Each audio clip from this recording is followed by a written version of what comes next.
Circle 4. Greed. What happens when money becomes your entire life? When you spend every waking moment either chasing it or throwing it away? In Dante's hell, both lead to the same place, a place of endless conflict, a place where wealth becomes utterly worthless. Welcome to the fourth circle of hell, greed. Dante believed greed wasn't just about loving money, it was about obsession. Whether you clung to wealth with desperate hands or wasted it without a second thought, you allowed material things to rule your life. And in hell, that imbalance becomes your punishment. As Dante and Virgil descend, the landscape shifts again. Gone is the filthy reign of gluttony. Here, the ground is barren, cracked, and lifeless. The air rings with the sound of grinding stone. Then Dante sees them, countless souls, divided into two massive lines. One side pushed enormous weights with their chests, the other shoved equally massive burdens toward them.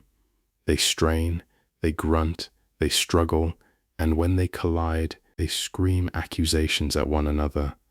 These are the greedy, but Dante splits them into two groups: the hoarders, those who clung to every coin, terrified of losing what they had, and the wasters, those who spent recklessly, throwing away wealth with no thought for consequence. Opposites in life, equals in damnation, because both were controlled by the same thing, money. Their torment is eternal.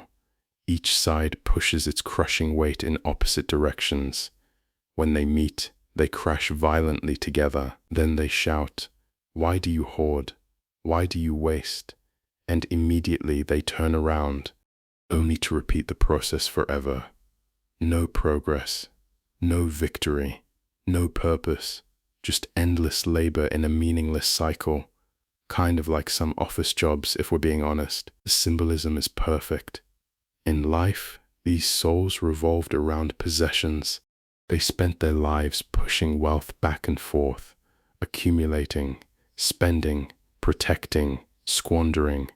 But none of it brought them peace, and now their labor produces absolutely nothing, because money itself has no value here.